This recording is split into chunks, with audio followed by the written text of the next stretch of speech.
This is an organization founded by His Divine Grace A.C. Bhaktisiddhanta Swami Prabhupada. A.C. stands for Abhay Charanaravinda, which is the initiated name of the founder, who was initiated by a bona fide spiritual master named Srila Bhaktisiddhanta Saraswati Thakur, who was a child prodigy and who was born into a very spiritual family. The father of Srila Bhaktisiddhanta Saraswati Thakur was Bhaktivinoda Thakur, who was a prolific spiritual writer. He wrote over 100 books. He was also a high court judge.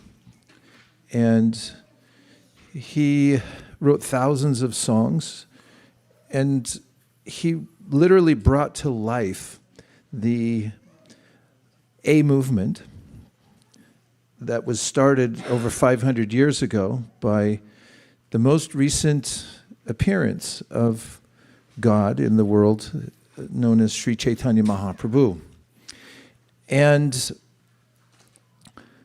he, Bhaktivinoda Thakur, had a vision that there could be a means that people all over the world could unite under spiritual principles that would be non-sectarian, universal, and he had done much research into various world religions to see where are the common points. And he was part of an intellectual circle in Bengal where several intellectuals were discussing ways in which to unite people under the flag of non-sectarian universal spirituality. Well, in those discussions, in which they borrowed from various traditions, during that time, Srila Bhaktivinoda Thakur became acquainted with the teachings of Sri Chaitanya Mahāprabhu. Sri Chaitanya Mahāprabhu is a name for the incarnation of God I just mentioned.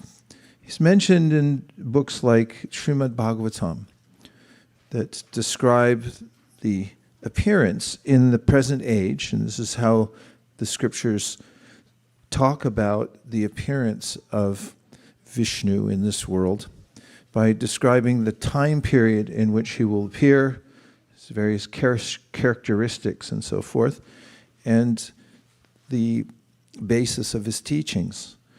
And of course, it takes a spiritual scientist to read those and then corroborate that with the appearance. That had been done by great souls who corroborated with the scriptures and identified Sri Chaitanya Mahāprabhu as the predicted incarnation, or avatāra, which means one who crosses down from the spiritual position to assist those who are stranded and to help them rise. So Bhaktivinoda Thakur, in his research, came to know of a book called the Sri Chaitanya Charitamrita that was written by Krishnadas Kaviraj Goswami. And Krishnadas Kaviraj Goswami had been a contemporary of Sri Chaitanya Mahāprabhu. He was elderly at the time when he was asked by many spiritual followers in Vrindavan, this is the appearance place of Krishna, to write about the teachings and the life of Sri Chaitanya Mahāprabhu. And he wrote this book in 3 parts, the Adi Lila, the Madhya Lila, and the Antya Lila, which refers to the different phases of the life of the appearance and the life of Sri Chaitanya Mahāprabhu after he appeared. The beginning stages in his childhood, his appearance as an avatar, what he did up till the time when he was an adolescent, after he took sannyas, the middle portion of his life, And then the Anjalila is the ending point. This entire book, the Sri Chaitanya Charitamrita, is written in Bengali and Sanskrit. And it generally follows in the teachings of Lord Chaitanya, the teachings of the Srimad Bhagavatam and the Bhagavad-gītā. In fact, Sri Chaitanya Mahāprabhu used these scriptures and a few others like the Viṣṇu Purana and Padma Purana to lay out the framework for a spiritual practice for the whole world that would be just what I described, would be a way that anyone from any walk of life, as Chaitanya Mahāprabhu put it, it didn't matter which section of society you came from or what your body was, because he said the main point was that you knew the science of Krishna and came into the practice. And from there, you could advance and everyone was eligible. The only qualification was that one would have a desire to do it, sincere desire to advance, and one could take to that practice. And Bhaktivinoda Thakur was extremely enthusiastic when he got the gist of the teachings of Sri Chaitanya Mahāprabhu. But one slight obstacle he had was that the book itself, the Sri Chaitanya Charitamrita, was not readily available. And nowadays we might think, well, why didn't he just go on Amazon? Because he could have got it free, shipping within a couple of days. But they didn't have Amazon back then. In fact, there was no Amazon when I was a kid. We actually had to either go to a library and have a library card or drive to a bookstore. And I don't want to freak anybody out here, but there was no internet back then. Nor do we have computers. We had typewriters, kids. And so there's a way in which Bhaktivinoda Thakur, after hearing about the Sri Chaitanya Charitamrita, sought out a complete copy. And it wasn't available anywhere. It took him a long time to procure a complete copy of the Sri Chaitanya Charitamrita. And when he received that, from that document, he began to expand on the teachings of Chaitanya in ways that people in the public could take up the practice. He did it through writing books that were summaries of the philosophy of Chaitanya Mahāprabhu. Lord Chaitanya Mahāprabhu's precepts and philosophy and precepts. And he started a worldwide campaign from India at that time. He posted the book that he wrote about the teachings of Sri Chaitanya Mahāprabhu to Henry David Thoreau, one to Ralph Waldo Emerson. There were other known intelligentsia in the world at that time, and he posted copies to them. He had some means. He was a high court judge, so he wasn't bereft of funds or just a poor sadhu. He had connections with the postal service and so forth, and notably he sent copies to educational institutions. One of them was McGill University. That's in Canada, our friends to the north. And that copy was actually there until recent times. That someone purloined that copy, and it's somewhere, hopefully, on the planet. He also wrote many songs, and in the songs he summarized the teachings of Sri Chaitanya Mahāprabhu. For instance, in one of his songs, he says, Grihe tako bhane tako shada hari boli dako. He wrote in many of these songs in Bengali. Practically all of them, I think. And that means Grihe tako bhane tako shada hari boli dako. That it doesn't matter what station of life you're in. If you're engaged in work in the world and you live in a house, you have a family and so forth, as he did. He had a family, sizable family. and he was employed. And so griha tako, it doesn't matter. Bane tako, bane means the forest. So bane, if you live in the forest, which at that time would mean be representative of you've renounced the world, which was definitely a thing at that time. It's not so much in our culture here in America that you would walk away from your life savings and go to the forest or something, or renounce the world. But he was saying that it didn't matter whatever position. Those were representative of any position of life you're in. Sadahari bolidako. So grihe tako bane tako sadahari bolidako.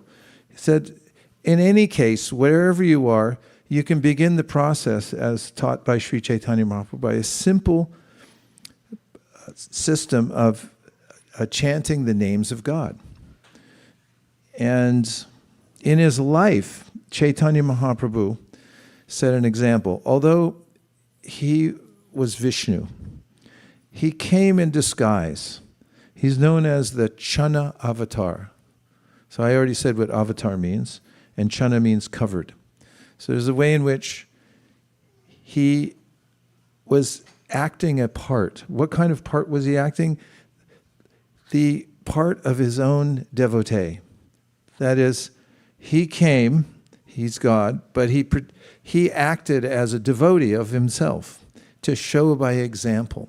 Now you may teach a child how to write letters, the letter writing ceremony, the child's first letters, and you take the hand and you say, okay, you make an A like this, and then B, and so forth. And one shouldn't think that, oh, the parent is learning, or the person is, the teacher is learning how to write. Because look how deliberately they're writing, and they must be learning the alphabet. No, they're teaching it to someone else by example, by taking their hand and then showing how to do it. So that's the same way that God comes in a didactic way to show, here's how to follow the tenets of Bhagavad-gītā. Many people have read Bhagavad-gītā or have Bhagavad-gītā but haven't read it, or have read it but don't really follow it. So Chaitanya Mahāprabhu said, Grihe tako bani tako sadahari bolidako, I'm going to come and show a way that in your practical life you can follow this. And as Bhaktivinoda Thakur pointed out, it doesn't matter where you're starting from. Anybody can do this. And then he said, Sukhe dukkhe bulunako vanane harinam bolore. So whatever situation of life you're in, and as Krishna says in the Bhagavad-gītā, there will be ups and downs in your life.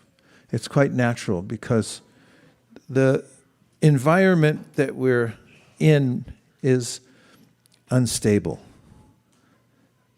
And we can expect, therefore, that there are going to be shifts in our life that are concerning, and we'll have reversals, apparently, or not apparently, there'll definitely be reversals in our lives. And what to speak of our body, our very bodies will change. You might experience infirmity, you might get old, might happen, right? And so forth. And Krishna talks about this in the Bhagavad-gītā. He says that a person who knows the spiritual science and has a steady practice becomes dhira, and that means unaffected by all these changes that are taking place in the unstable environment that we're in. Because he or she understands that I'm not my body, I'm a spiritual being temporarily involved with a lower energy called matter. And all this is very clearly stated in Bhagavad-gītā, but how would one practice it? And that's what Sri Chaitanya Mahāprabhu came to show. He acted as a devotee, and he showed here's the ideal life of a devotee.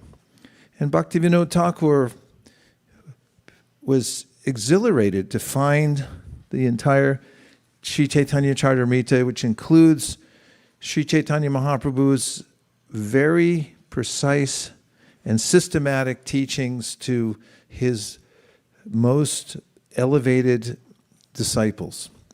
For instance, there's a section in the Madhya Lila, the middle section of the Chaitanya Charitamrita, starting around chapter 18, where Sri Chaitanya Mahaprabhu's teachings to Srila Rupa Goswami are all available. And then to Sanatana Goswami. They were brothers, and they were highly placed government officials who left their positions to join Sri Chaitanya Mahaprabhu, both highly learned, and became his ideal disciples. And he spent time with each one of them. And these sessions in which he taught each of them were recorded, not by digital means, but by the old-fashioned way. They were recounted and recorded in diaries that were kept by contemporaries at the time. And those were all reconstituted and made into this book called Sri Chaitanya Charitamrita. So in essence, what you get is the opportunity to hear directly from Sri Chaitanya Mahāprabhu, who's Krishna, acting as his own devotee, but who's acting as a teacher, an acharya, and who gives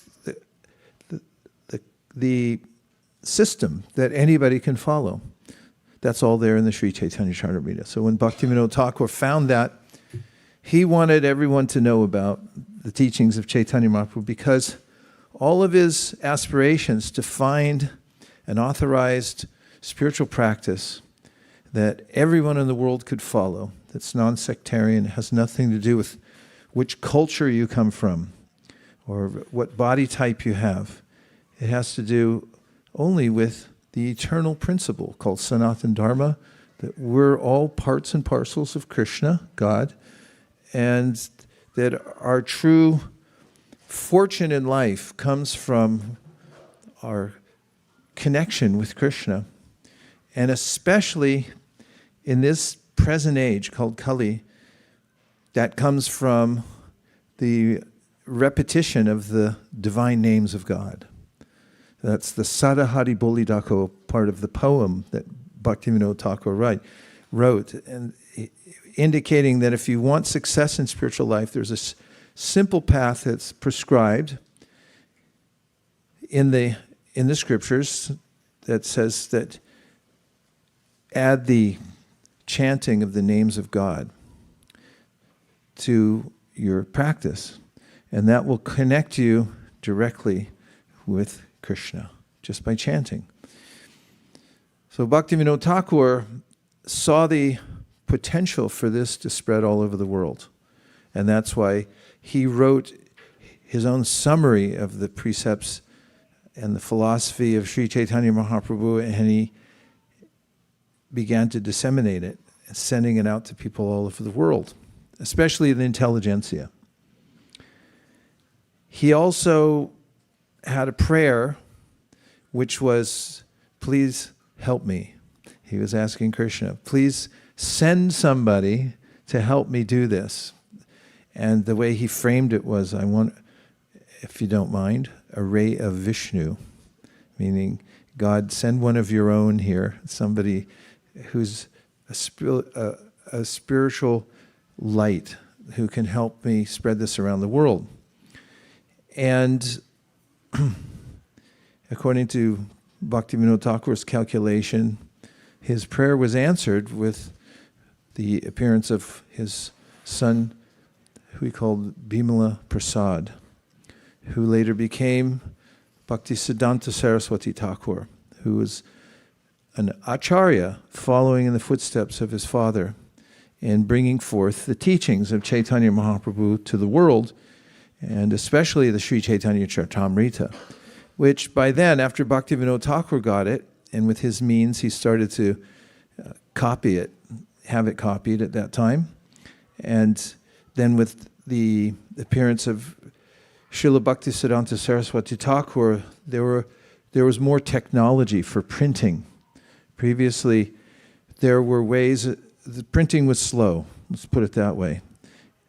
People noticed that around the world, even in the Christian world, where people were trying to spread Christianity around the world. They realized that they needed a more efficient way to get their message out.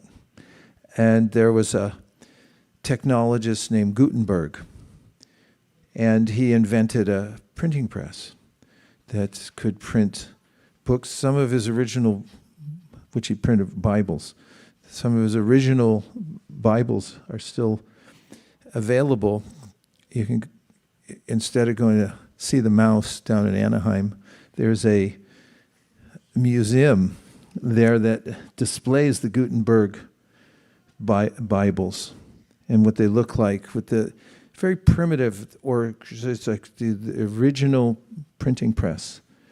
And after that, the Royal Bible Society came out with better technology, as what's happened, the evolution of technology, so they could print Bibles faster. And Srila Bhaktisiddhanta Saraswati Thakur, following his father's bent towards expanding the teachings of Chaitanya Mahāprabhu, not only all over India, to unite people under the banner of Sri Chaitanya Mahāprabhu, but he also had a vision that it could go past India into the West. That was the vision of Bhaktivinoda Thakur. He wrote about it. He had this idea that people from the East, the West, from Asia, from Europe would all come together and chant together and realize a spiritual harmony through the teachings of Sri Chaitanya Mahāprabhu, and they could advance. And it didn't require that you'd have to change your style, or you could even be the same, keep your same religion, whatever that might be. But the point was to take up the eternal Sanatana Dharma teachings that would be immediately effective through especially chanting the names of God. So Srila Bhaktisiddhanta Saraswati Thakur, as an answer to Bhaktivinoda Thakur's prayers, helped to expand the teachings of Chaitanya Mahāprabhu and the system of following his process all over India. He had a robust organization called the Gaudiya Math.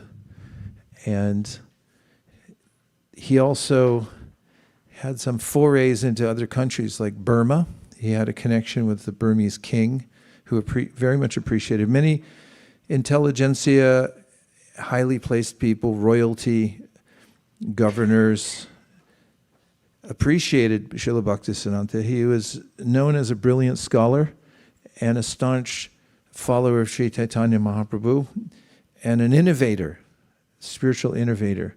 He wanted to present it meaning the philosophy of Chaitanya Mahāprabhu, in relevant ways, following what the teachings of Rupa Goswami, who I mentioned before, who was a disciple of Chaitanya Mahāprabhu, yena tena pakarena mana krishna niveshayat, which means that when you're presenting a spiritual path, don't get too hung up on all the detailed rules and regulations, because you'll just scare people away. So he said, yena tena pakarena, one way or another, first help them to realize the beauty of seeing Krishna, remembering Krishna, hearing about Krishna. And then naturally there are ways in which people will become more involved in the process, and their involvement with inferior activities will gradually slough off from their lives by following Krishna. That was his idea, following the teachings of Chaitanya Mahāprabhu and his disciples. So he innovated in ways that rankled some of the people in India.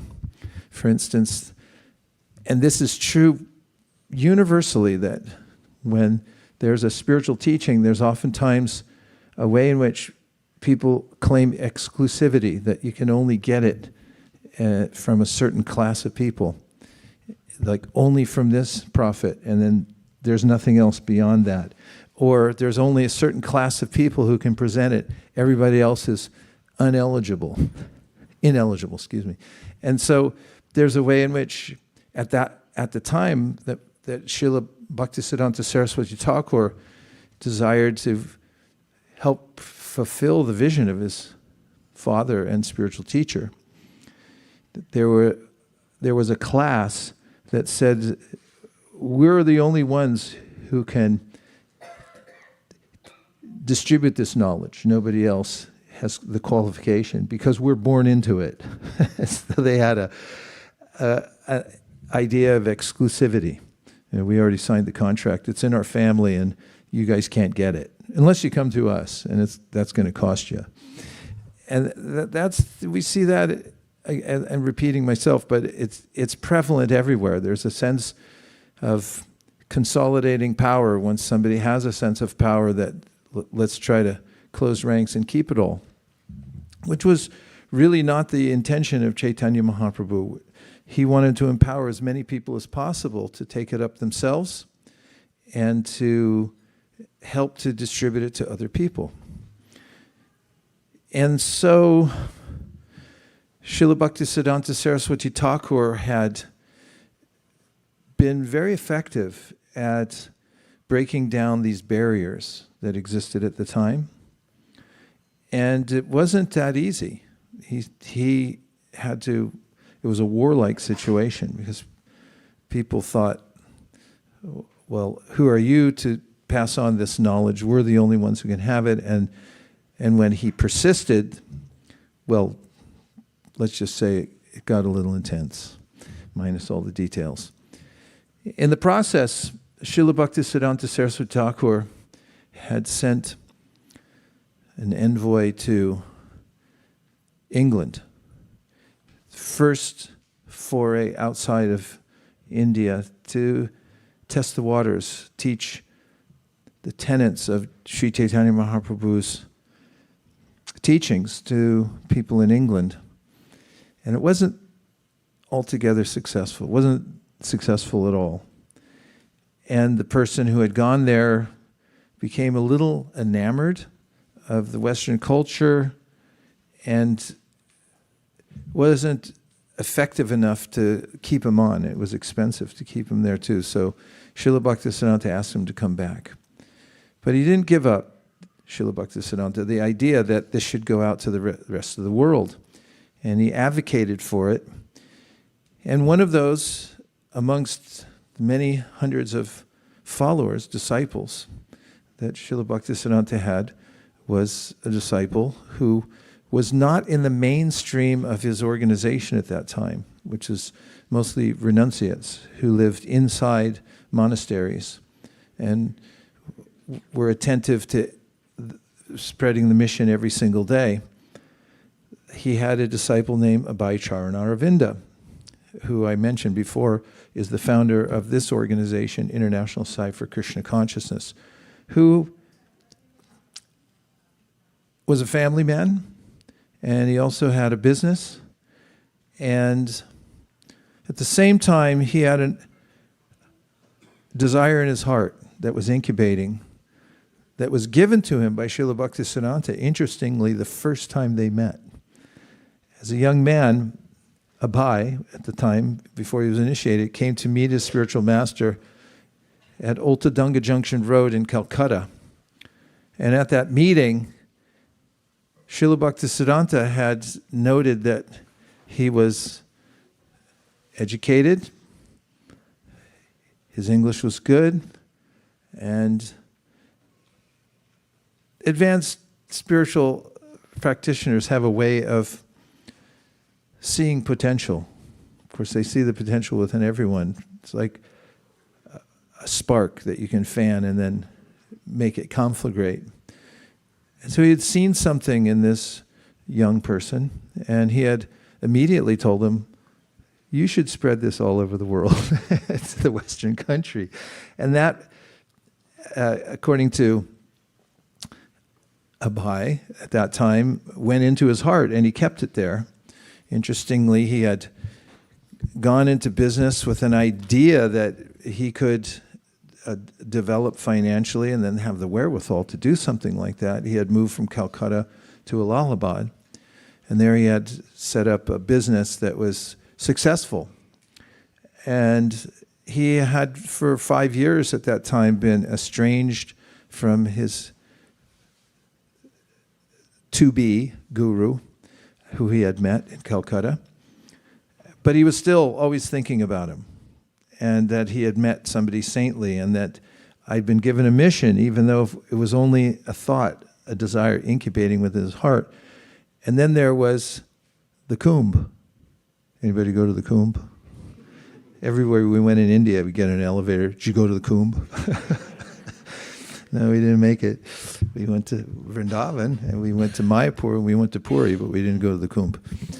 In any case, the kumbh's a big deal, as you all know. Everyone's still talking about it. And there was a Kumbh Mela going on at that time, and Srila Bhaktisiddhanta Saraswati Thakur's disciples came there to Allahabad to preach at the kumbh. And also they had an idea that let's also start a center here.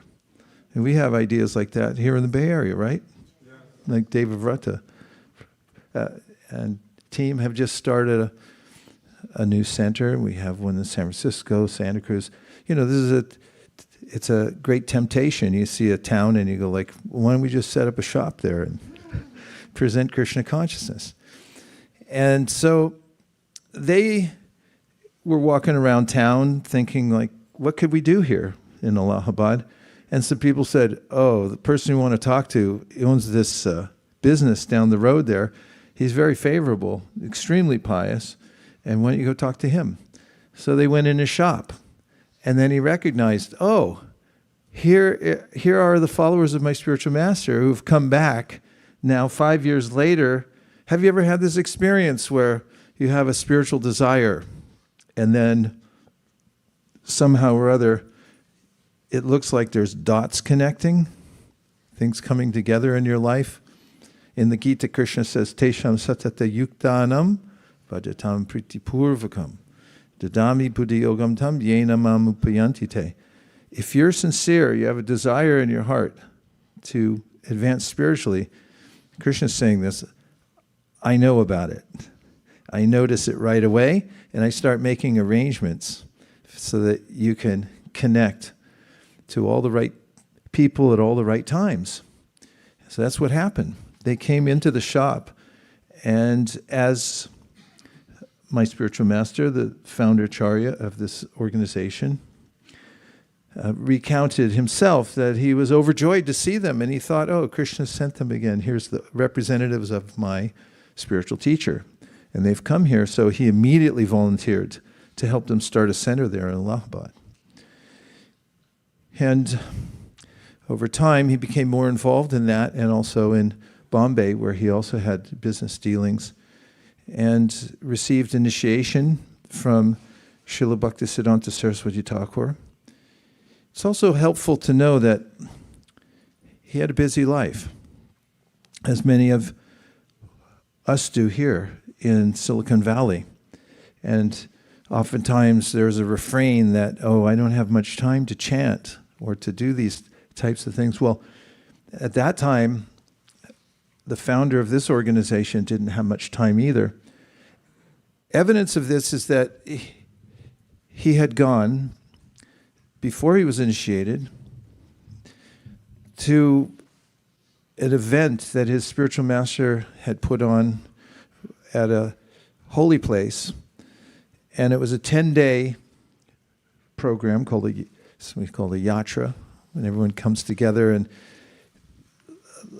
lives together for 10 days in a spiritual place. And although it was 10 days, he could only afford to go there for 1 day. And during that 1 day, he stayed and listened to a lecture of his spiritual teacher. It was during that lecture that his spiritual teacher noticed him, because a lot of the other participants in the yatra, having been given the choice to go off to another place to see a deity in a temple, had gone and not stayed for the lecture. So if there's a speaker, you naturally notice who stayed and who didn't. Srila Bhaktisiddhanta noted that, oh, you stayed and listened very carefully.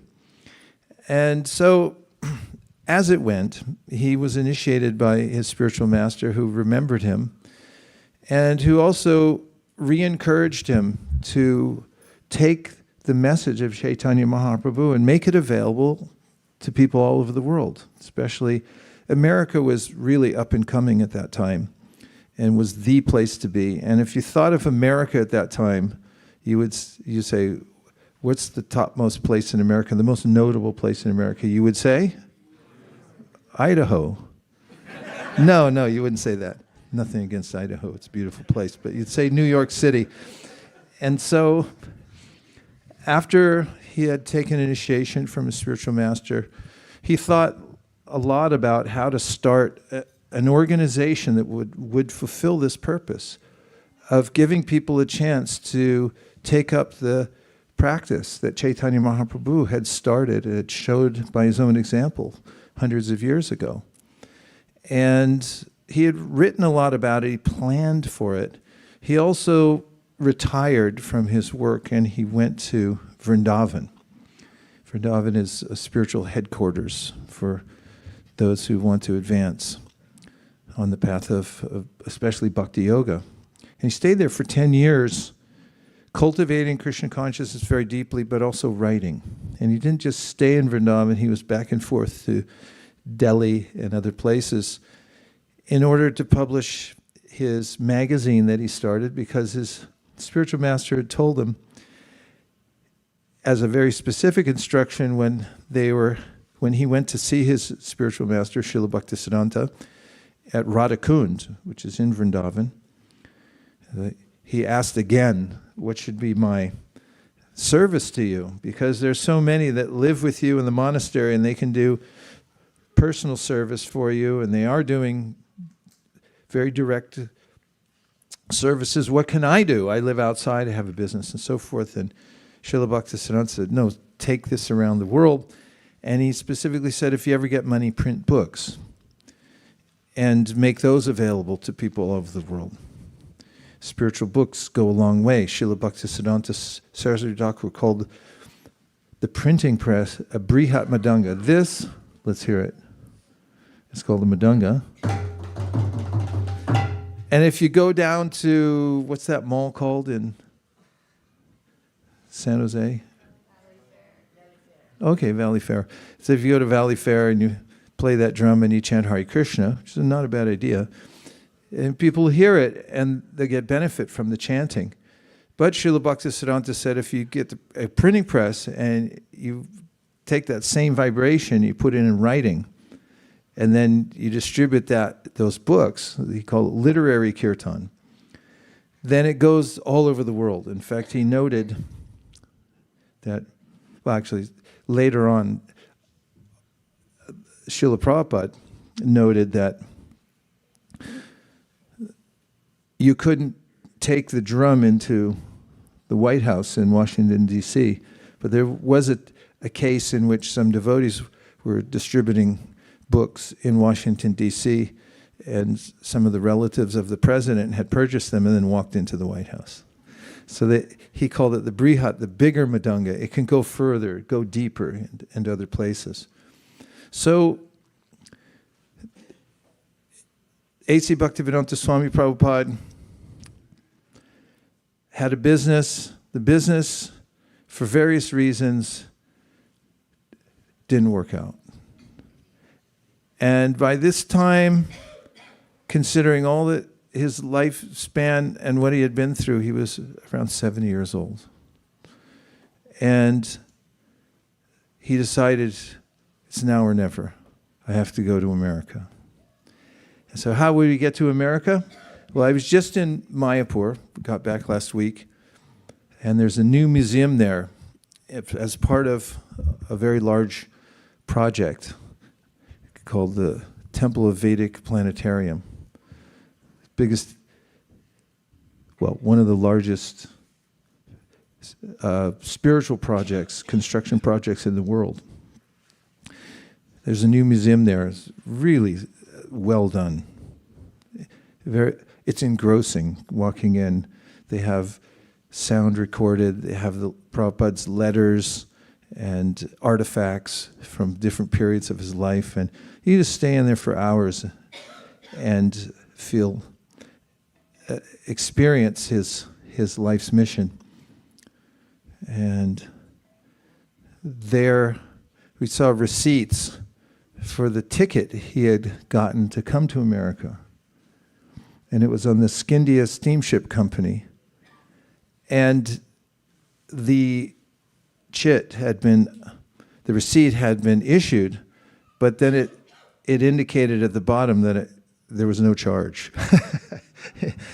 He happened to have known the owner of the company, a woman named Sumati Murarji, who knew that he was for real.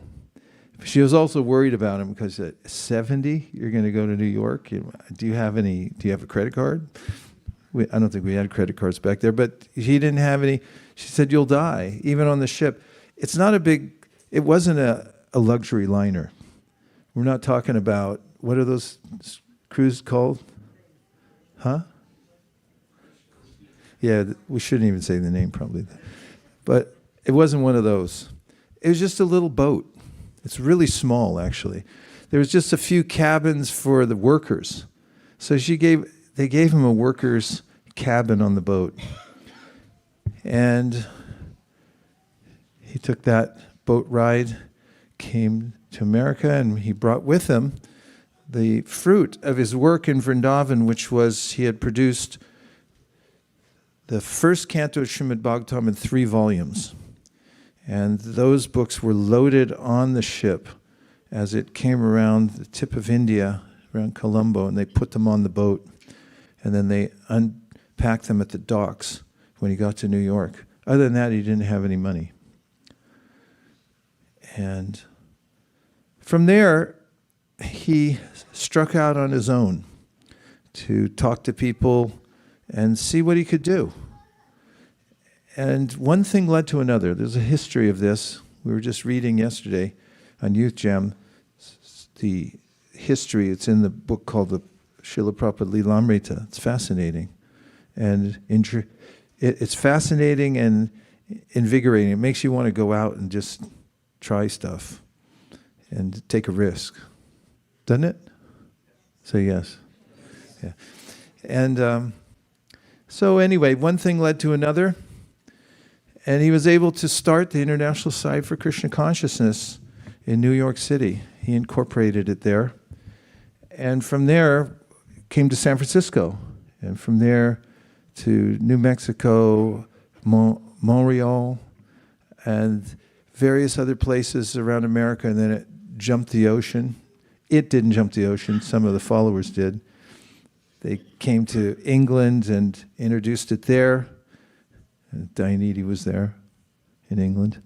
And it spread all over the world. Now practically anywhere you go, if you're walking around, like we got on a flight, it was Swiss Airlines.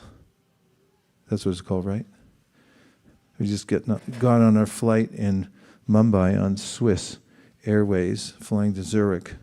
As soon as I got on the plane, they go, Hare Krishna. I mean, they were Swiss people. And I was like, what did I do? They saw my neck beads, Hare Krishna. And anywhere you go in the world, you can go to Timbuktu and walk around and say, Hare Krishna. So he did it. And that's why we're here. Because there's a facility called the International Society for Krishna Consciousness. It's based on the teachings of Sri Chaitanya Charitamrita and Sri Chaitanya Mahāprabhu, and the tenets have been passed down through a tight-knit family of spiritual teachers and followers, kept intact in mood and mission and method, which is not an easy thing to do because there's always diversions and distractions and schisms of all different kinds. So preserving a tradition and passing it down you have to be careful. It's like passing a fruit from top of a tree from one hand to the next so you don't just throw it and break it. So it's a precious commodity, and it is extremely fresh. Let me just start over. It's fresh, it's available, and it is immediately effective for those who take it up. And so we started this center as a branch of the International Society for Krishna Consciousness. There's many branches around the world. So we see on the front of the building, ISKCON, International Society for Krishna Consciousness, and that's where it comes from. So we read the books, the Sri Chaitanya Charitamrita especially. It's one of our main books that everyone keeps in their home. This month we're making a special effort to give it to as many people as possible. There's about a week and a half left of our special concentration on the Sri Chaitanya Charitamrita. It'll be available after this class. If you don't have a copy, you can pick one up outside in the parking lot on a special table. They're golden. There's nine volumes. You can take it home and read it. And if you don't have time to read it, just take it home anyway. Because one day you'll be sitting there and going, what's in that book? And you say, I have a few minutes, you'll open it, and a couple hours later you look up and go, where am I? It's so engrossing. And it'll definitely change your life. So we recommend that. And also, we have regular programs here. We have programs online, on Zoom calls we do for convenience, so people can join in from their homes and their businesses. We have a program on Monday nights. We have a program on Thursdays. There's a program on Fridays at noon. The Thursday and Monday programs are at 5:30, noon on Fridays. It started, what? Wednesday, Monday, Tuesday, Thursday, Wednesday. So you can have, there are a lot of options. And then, of course, this temple is open 24 hours, but not in a row. And you can check the schedule and come by at appropriate times if you like to associate with those who are following this. They're very open-minded, good-hearted people. And if you check this out and you can figure it out, we'll know you have a high IQ. I'm not going to say anything, just see if you can figure it out. Some high IQs over here. It says, let me see what it says. Please move forward. We are vegetarian. That means don't worry. If you can move up by 7.2 inches, we'd appreciate it, because there's a whole bunch of people coming in a few minutes, and we're just trying to accommodate them. So as a final initial comment, I'll just say that we're really fortunate because all of us here, because we have a special opportunity in that we have a human apparatus. If you think of it in terms of being an apparatus, don't think, I'm my body and what do I look like today. Think, I've been given a special facility. And according to the teachings of Sri Chaitanya Mahāprabhu, getting this kind of body is rare. It's really rare. And if you get it, it gives you an opportunity to ask better questions. And the best question you can ask is, who is God? And what's my relationship with God? And as a human, you can ask that question, and the implication is, if you dare ask that question, the answer is going to be forthcoming, and it'll change your life. So you can feel fortunate that you're human, and if you take up a spiritual practice at home, you can start at your own pace. Some chanting on a daily basis. You can listen in. There are other people chanting online. We can give you links where you can hear and chant with other people, or you can try it on your own. The chant by yourself, the mantra. You can chant with your family. It's a simple mantra: Hare Krishna, Krishna Krishna, Hare Hare, Hare Rama, Rama Rama, Hare Hare.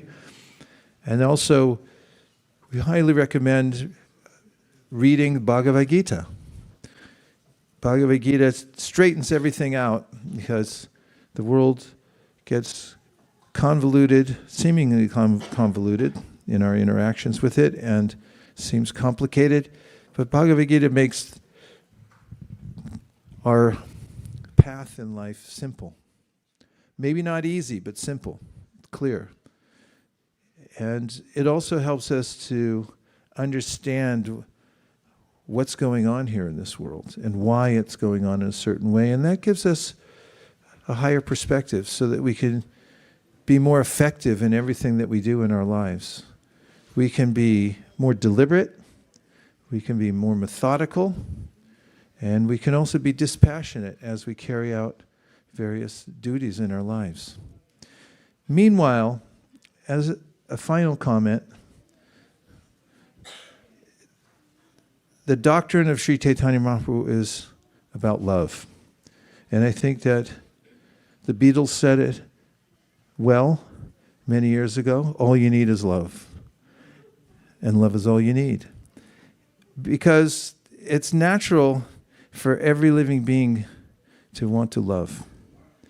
You could see it in cats. If a cat has kittens, and you just pick up one of the kittens, the mother cat will become distraught and want the kitten back right away. And in every species you find there's a way in which the offspring are beloved of the parents, especially the mother. And this is natural, says Sri Chaitanya Mahāprabhu. We have a propensity to love.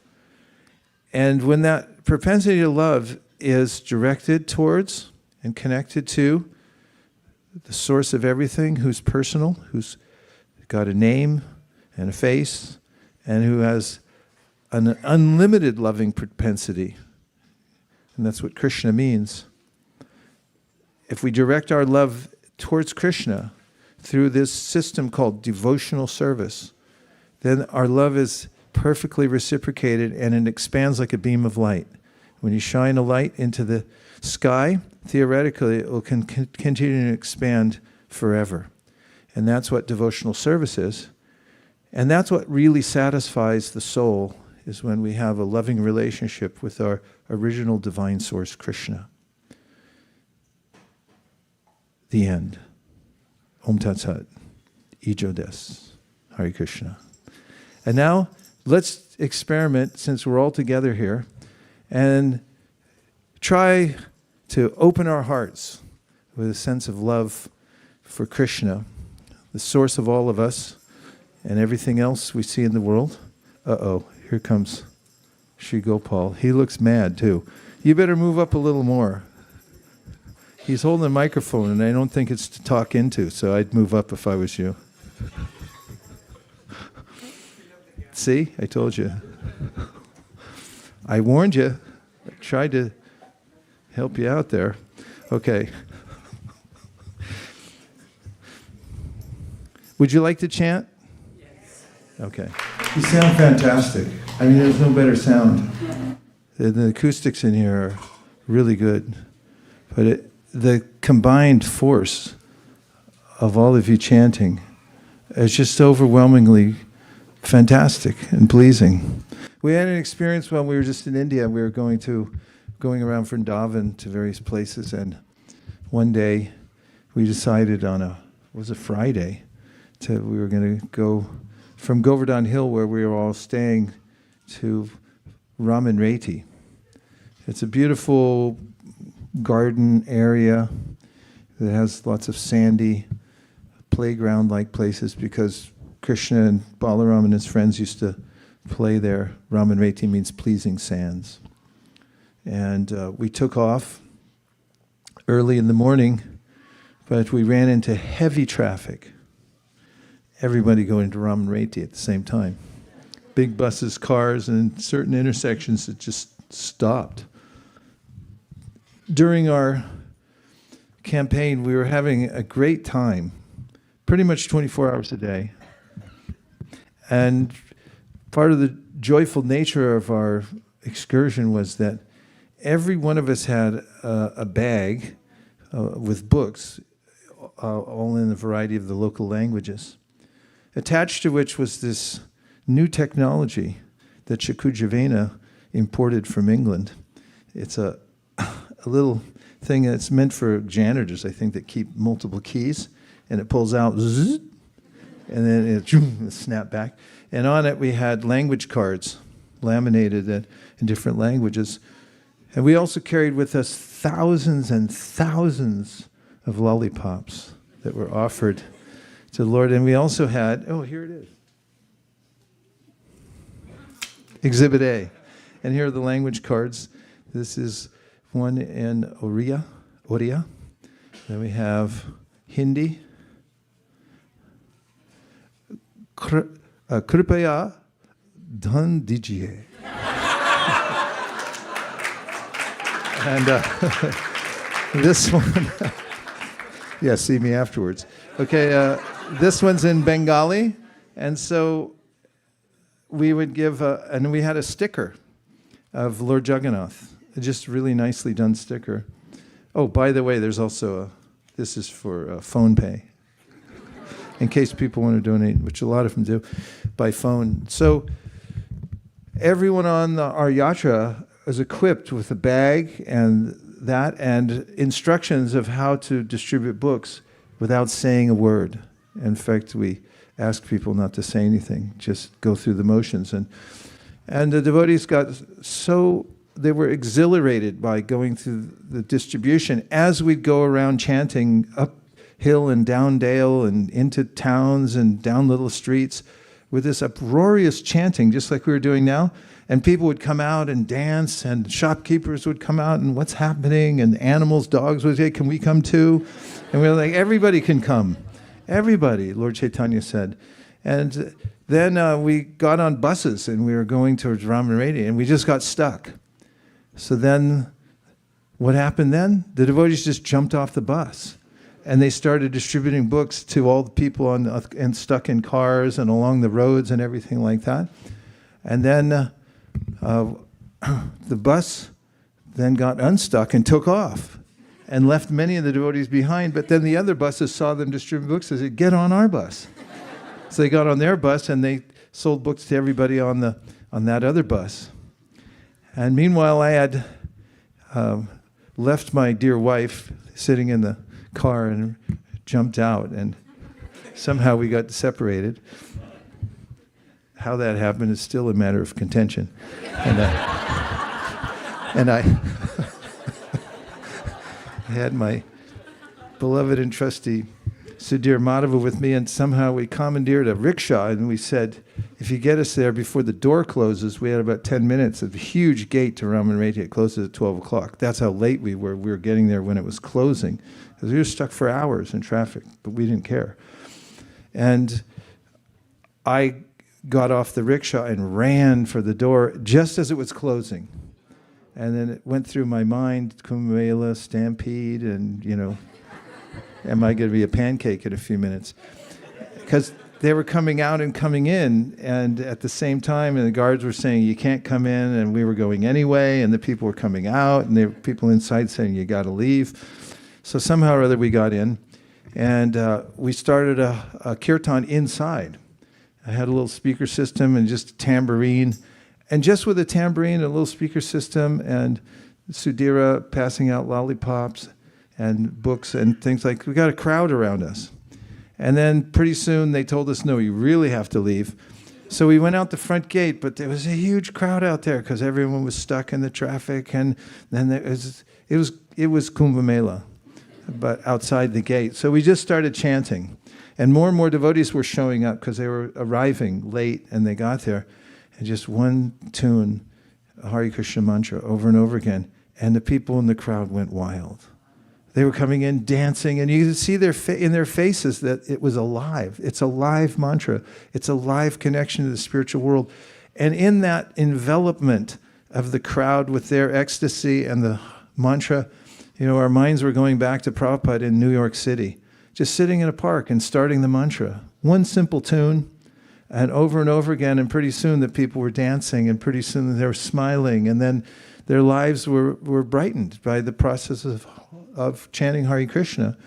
It's not an intellectual adjustment of the mind. It's a direct connection to God through sound. And so these experiences that we have are very important. Otherwise, life is it's a drudgery to try to pull through life with the ego always nipping at our heels. You don't look right. What's wrong with the back of your head? Can't you find a shirt that fits? Or, do you have enough money? I have enough money, but somebody's going to take it. It might not be there tomorrow. I mean, you know, this is always going on. There's only one way to rise above all that, is to realize our original spiritual connection with God. So Chaitanya Mahāprabhu brought that, and he said, here you go.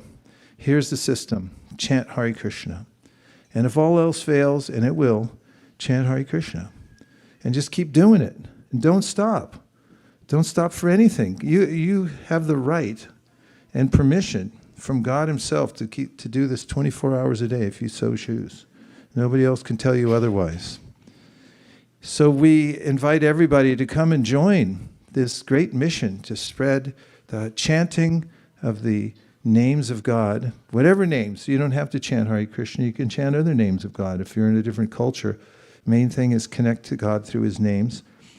And we invite everyone here who lives in Silicon Valley would like to help the mission. We're all volunteers here, highly professional people as part of the core of this organization for years and years and years, who just give all their time and resources and help to expand the mission, and it's fulfilling.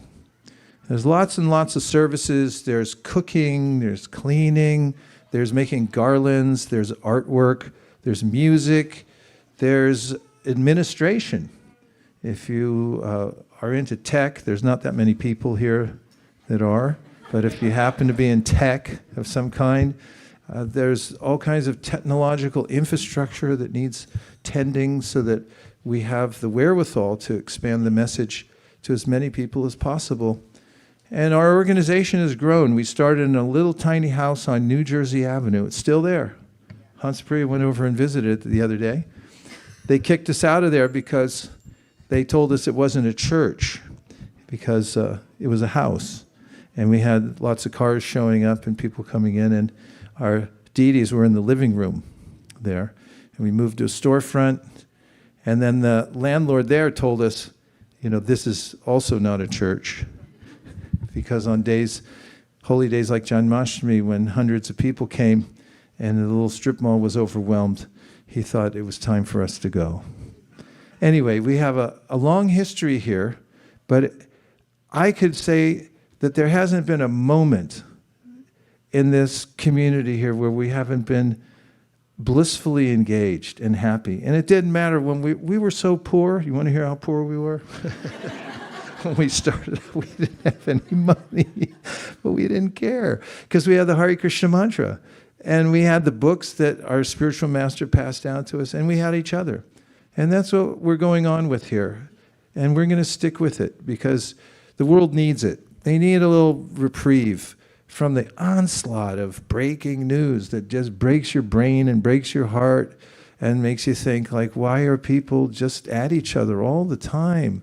Just try to be kind and be generous. And that's what's all there in the mantra. And if you chant it so other people can hear it, then it improves their lives. It's the best way to help people anywhere, is to help spiritualize their lives. And a community, do we have problems, differences of opinion? Of course. Wherever there's humans, there's going to be some kind of rub. But that is something that's natural because we're all individuals. But when everyone feels that they have a higher cause to work for, it's natural that we can rise above any differences and work together. And that is a great victory in one's life, to be able to work together with others for a common cause. And that's what community means. So anyone who's not part of the community, doesn't have service here, very welcome to join. You can start with simple things, or you can just attend the classes. That's also service. Start chanting at home. Read the Bhagavad-gītā. And by the way, get a set of Sri Chaitanya Charitamritas today. If you don't have one, out in the parking lot right afterwards, we'll have an array of Sri Chaitanya Charitamritas. Take one home. It's the golden avatar. The book's golden. You can put it in your house and just start going through it. Look at the pictures, and you'll be very, very much impressed. Well, everyone, now comes the real event of the night. It's the Hare Krishna Dance Festival. We're going to have a party right in this room. We got this building for the floor. All the rest of it needed remodeling, but we said we're keeping this floor because it's wooden, and it's a little spongy. It's not unforgiving like marble is.